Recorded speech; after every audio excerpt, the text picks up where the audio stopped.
আসসালামু আলাইকুম, my new blog. আমার মার সাথে কালকের ডিনার ছিল এটা। মার হাতে পুরি, লুচি, পায়েস আর মুরগি দিয়ে বুটের ডালের তরকারি। অপূর্ব! আমার মা যা বানায় তরকারি অপূর্ব।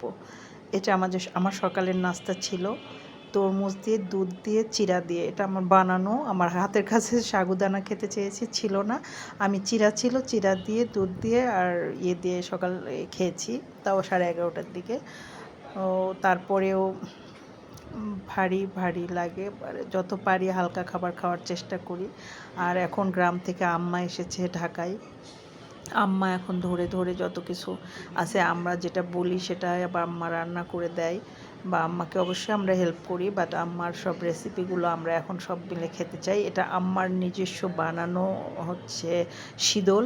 আর এটা রুই মাছ দিয়ে ঝোল করেছে মোলারের। ওই যে শীতলের তরকারিটা অপূর্ব স্বাদ, অপূর্ব। শীতলটা বানিয়েছে আম্মা, মানে কেনা না, বানিয়েছে আম্মা আর রান্নাও করেছে আম্মা। যাই হোক, দুপুরবেলা সব খাওয়া দাওয়া করার পরে আজকে পুস্কুকে দেখতে গেলাম। পুস্কু আগের চাইতে অনেক, মানে একটু ভালো, আলহামদুলিল্লাহ আলহামদুলিল্লাহ।